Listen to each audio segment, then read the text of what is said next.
오늘 우리에게 주신 하나님의 말씀 출애굽기 21장 1절로 11절 말씀입니다.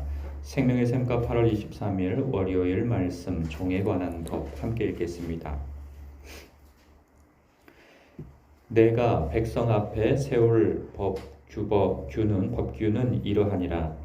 내가 히브리 종을 사면 그는 6해 동안 섬길 것이요 7째 해에는 몸값을 물지 않고 나가 자유인이 될 것이며 만일 그가 단신으로 왔으면 단신으로 나갈 것이요 장가 들었으면 그의 아내도 그와 함께 나가려니와 만일 상전이 그에게 아내를 주어 그의 아내가 아들이나 딸을 낳았으면 그의 아내와 그의 자식들은 상전에게 속할 것이요 그는 단신으로 나갈 것이로되 만일 종이 분명히 말하기를 내가 상전과 내 처자를 사랑하니 나가서 자유인이 되지 않겠노라 하면 상전이 그를 데리고 재판장에게로 갈 것이요 또 그를 문이나 문설주 앞으로 데리고 가서 그것에다가 송곳으로 그의 귀를 뚫을 것이라. 그는 종신토록 그 상전을 섬기리라. 사람이 자기의 딸을 여종으로 팔았으면 그는 남종같이 나오지 못할지며 만일 상전이 그를 기뻐하지 아니하여 상관하지 아니하면 그를 속량하게 할 것이나 상전이 그 여자를 속인 것이 되었으니 외국인에게는 팔지 못할 것이요 만일 그를 자기 아들에게 주기로 하였으면 그를 딸같이 대우할 것이요 만일 상전이 다른 여자에게 장가들지라도 그 여자의 음식과 의복과 동침하는 것은 끊지 말 것이요 그가 이 3가지를 시행하지 아니하면 여자는 속전을 내지 않고 거저 나가게 할 것이니라. 아멘.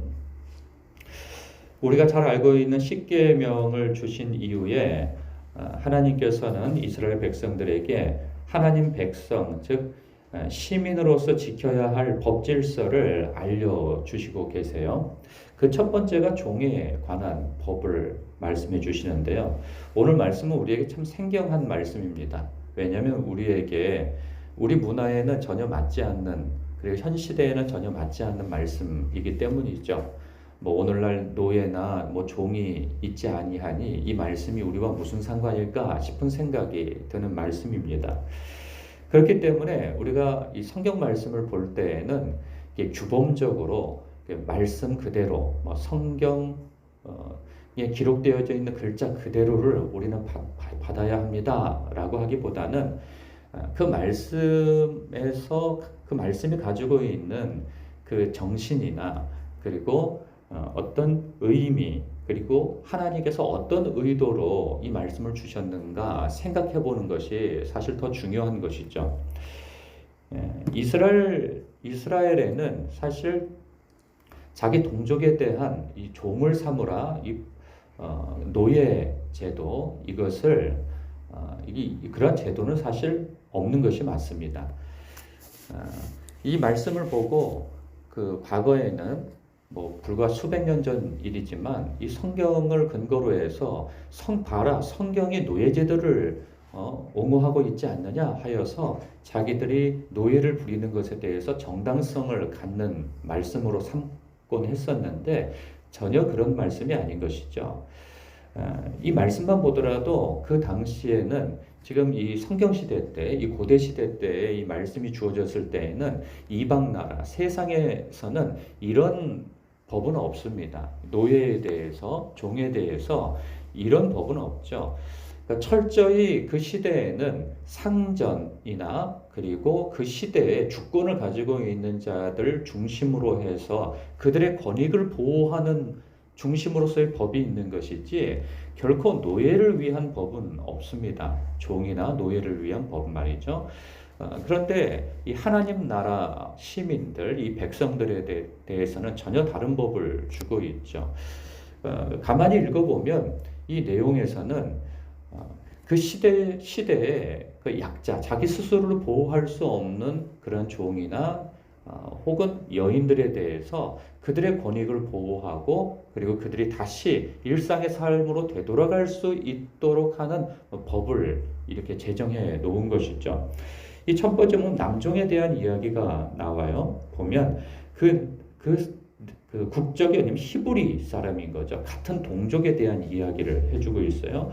그가 종으로 삼아졌다는 거죠. 그런데 같은 동족을 종으로 삼는 경우는 없습니다. 어떤 경우에 있냐면 빚 때문에 그 빚을 탕감할 길이 없어서 갚을 길이 없어서 스스로 몸으로 때우는 것이죠. 그런가 하면 도둑질이나 어떤 불상사가 일어나서 어떤 사람에게 배상을 해줘야 되는데 그 배상할 능력이 되지 않기 때문에 역시 몸으로 때워야 할 상황인 것입니다. 그러할 때라도 그가 아무리 큰 어떤 평생을 갚아도 갚을 수 없는 그러한 지경에 처해서 종이 되었다 할지라도 어떤 법이 있어요. 그 법이 뭐냐면 2절이죠. 네가 히브리 종을 사면 그는 6해 동안 섬길 것이요 7째 해에는 몸값을 물지 않고 나가 자유인이 되게 해라 하는 거죠. 그러니까 6년 동안은 그를 부릴 수 있으나 7년째 되는 때에는 놓아주라는 거예요. 이제 좀 더 자세한 율법에는 이런 내용이 있죠. 그 희년이라는 게 있어요. 50년 되어졌을 때 또 자유하게 하라는 거죠. 그러니까 이 사람이 만약에 6년 동안 이렇게 주인을 위하여서 일을 해야 하는데 노예로서 종으로서 이게 전체 국민이 지켜야 할 희년 50년째가 되어지는 게 바로 내년이라 했을 때 그때조차도 그를 풀어줘야 한다는 거죠. 어찌 보면 이렇게 좀 권세를 가지고 있고 가진 자의 위치에서는 이거 손해 아니냐 내가 라고 생각할 수 있는 거죠. 그런데 하나님의 법에서는 보면 참으로 사회적 약자이고 스스로 보호할 수 없는 그런 위치에 있는 사람들에 대하여서 하나님께서 그들을 배려하라는 차원에서 이렇게 율법을 주고 계세요. 그래서 3절에 보면 만일 그가 단신으로 왔으면 단신으로 나갈 것이요 장가 들었으면 그의 아내도 그와 함께 나갈 것이다 라고 합니다.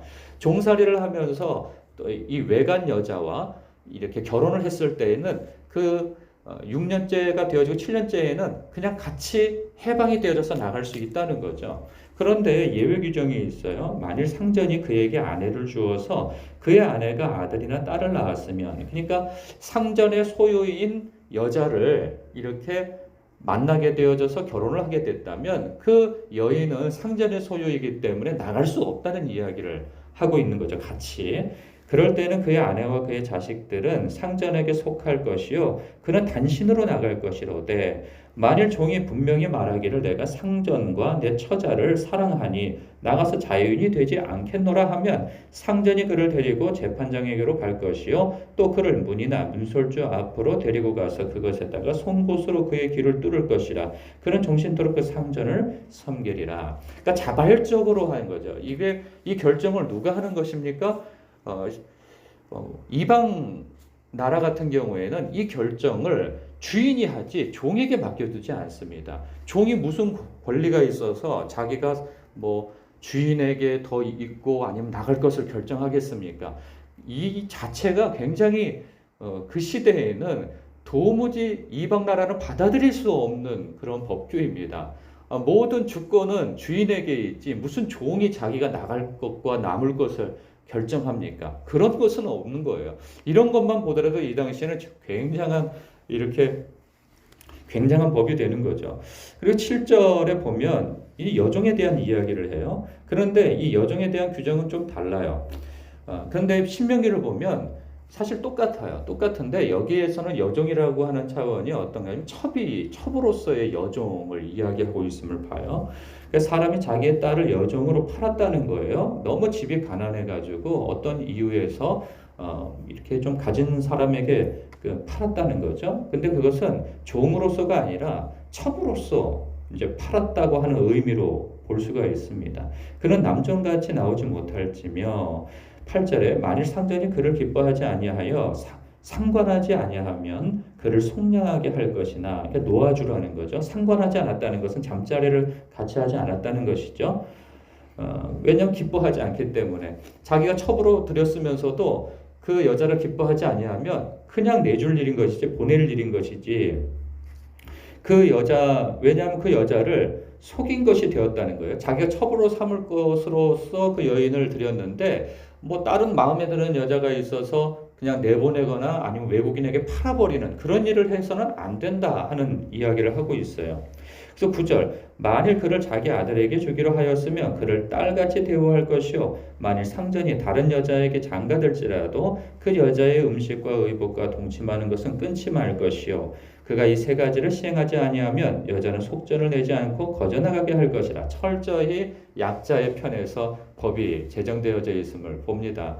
이 사회적 약자인 여자로서는 그 당시에는 자기가 어떤 결정권을 가질 수가 없어요. 그래서 하나님께서 그냥 법으로 딱 정해준 거죠. 왜냐하면 자발적으로 이렇게 행할 사람이 누가 있습니까? 다 자기의 유익을 위해서 선택을 하고 운영을 해 나가죠.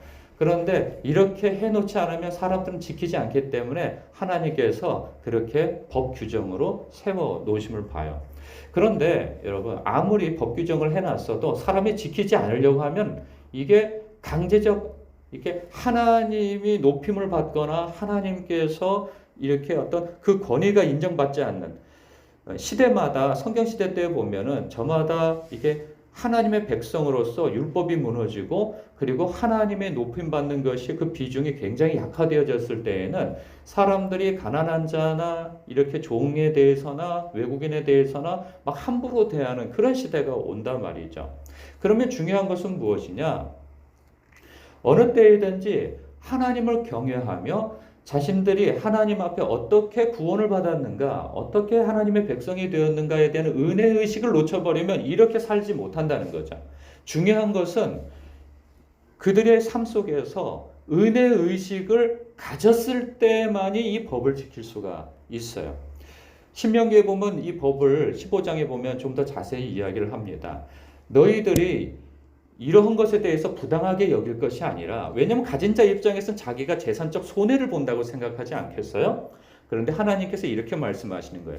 너희들도 애굽에서 종살이를 하였고 노예 생활을 했다는 거죠. 누구도 너희들의 도움이 되지 않았고 너희들을 그곳에서 해방시켜주지 못했고 자유의 몸을 주지 않았다. 그러나 내가 너희들이 무슨 잘난 구석이 있어서 내가 그렇게 했더니 아니라는 거죠.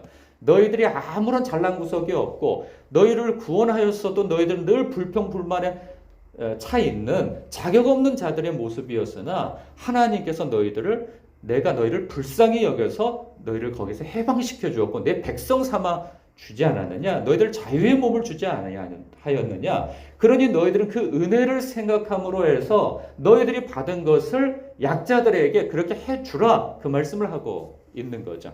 역시 이 말씀도 오늘날 우리에게 주는 말씀은 동일합니다. 그 의미로서는 우리가 예수 그리스도 안에서 우리가 해방되어진 거 아니겠어요? 그 죄의 종노릇을 하고 악한 마귀 가운데에서 사망 권세 속에서 우리가 눌려 살던 우리들이었죠. 그러나 예수님께서 자신의 몸을 내주어서 우리를 맞바꾼 거 아니겠어요? 그래서 우리를 구원해 내시고 그리스도 안에서 자유의 몸을 그래서 의로운 자로서 하나님의 백성 된 삶을 살게 하신 거죠. 그렇다고 한다면 너희들이 은혜 받은 자라고 한다면 너희들이 받은 은혜를 생각할 때 너희들에게 쓸모없어 보이고 너희들의 재산적 그리고 감정적 소모와 그리고 허비가 되어지고 손해를 본다 할지라도 내가 너희들에게 한 것처럼 너희도 다른 사람들에게 그렇게 배려를 하고 그리고 물질적 감정적 손해를 감수하고라도 그들을 위해서 이렇게 배려하라. 내가 너희를 사랑한 것처럼 너희들도 서로 사랑하는 선택을 하라 하는 말씀인 것이죠. 너희가 대접받고자 하는데도 너희들도 대접하라. 그 말씀인 것이죠. 이 말씀이 또 우리에게는 그렇게 와닿지 않을 수 있어요. 우리가 사회적으로 을에 속하지 갑의 위치에 있지 않지 않습니까? 라고 할 수 있으나 우리가 늘 을의 위치에만 있는 것은 아니죠. 우리도 누군가에게는 이렇게 도움을 줄 수 있는 위치에는 꼭 있기 마련입니다. 그럴 때 우리보다도 약한 사람, 내 도움으로써 살 수 있는 사람이 있다면 그들에 대하여서 주님께서 나에게 주신 마음을 품고 그들을 배려하고 도움을 주고 하라 하신 그 말씀이 되겠습니다. 오늘 이 말씀을 보면서 그렇지. 자격 없는 자에게 자격 없는 나 같은 자에게 하나님께서 구원의 호의를 베푸셨지. 그렇다고 한다면 내 주변에 누가 나의 도움이 필요해서 절박한 상황 가운데 있다면 나도 그에 대해서 주님과 같은 마음을 가지고 이렇게 해 주어야 되겠다 하는 마음을 갖는 것은 우리 믿는 자들에게 당연히 가져야 할 마음일 것입니다.